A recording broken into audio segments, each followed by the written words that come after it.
سے دیکھ رہے ہیں سر اس طرح کے منصب کے اوپر جب آپ ہوتے ہیں؟ بات یہ ہے جی کہ اس وقت اسحاق ڈار صاحب جو پچھلے 8-9 ماہ سے مسلسل دن رات ایک کیے ہوئے ہیں پاکستان کے لیے، وہ پاکستان کی بہتری کے لیے دن رات کام کر رہے ہیں، جی اور آپ نے دیکھا ہوگا کہ اب بہتری آنی شروع ہو گئی ہے۔ کچھ نیگیٹو قسم کے لوگ جو صافی نما ہوتے ہیں وہ آ کے نیگیٹیوٹی پھیلانے کی کوشش کرتے ہیں، اس قسم کے نیگیٹو سوالات کر کے۔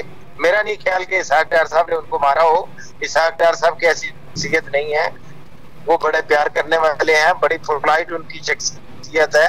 اس لیے یہ اگر ہم سمجھے اسحاق ڈار صاحب کی جو شخصیت ہے وہ بڑی نرم مزاج ہے، بڑے پیار کرنے والے ہیں، وہ دوستوں کے دوست ہیں اور ہمیشہ پازیٹیو سوچ رکھتے ہیں۔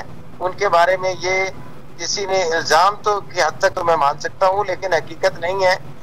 دوسری بات یہ ہے کہ ایک آدمی کو نیگیٹو سوال آپ کیوں کرتے ہیں؟ آپ پاکستان کے لیے پازیٹیو سوال کیوں نہیں کرتے؟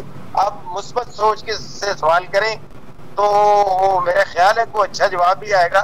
لیکن اگر آپ منفی سوالات کریں گے، پاکستان کی جو صورتحال ہے تو اس میں منفی سوالات تو نہیں چلتے اور نہ ہی کرنے چاہیے۔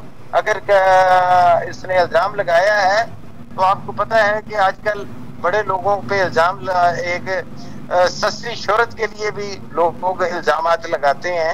تو میرا آپ کیا خیال ہے کہ سمجھتے کسی ہیں نے جو الزام نہیں صحافی لگایا۔ جس صحافی نے یہ سوال کیا اور آگے سے ان کا رد عمل یہ آیا کہ ڈار صاحب کی سیکورٹی جو تھی انہوں نے بھی یہ کام کیا، آپ سمجھتے ہیں کہ سستی شہرت کے لیے اس صحافی نے یہ کام کیا سر؟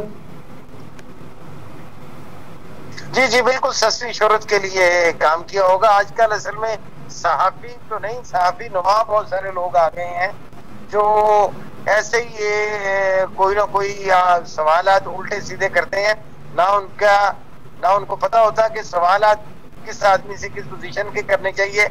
اگر ہم آئی ایم ایف کے حوالے سے کچھ سوال کرنا ہے کچھ سینئر آدمی کو کرے تو اس کو تو جواب بھی دیا جا سکتا ہے جو معیشت کو سمجھتا ہو۔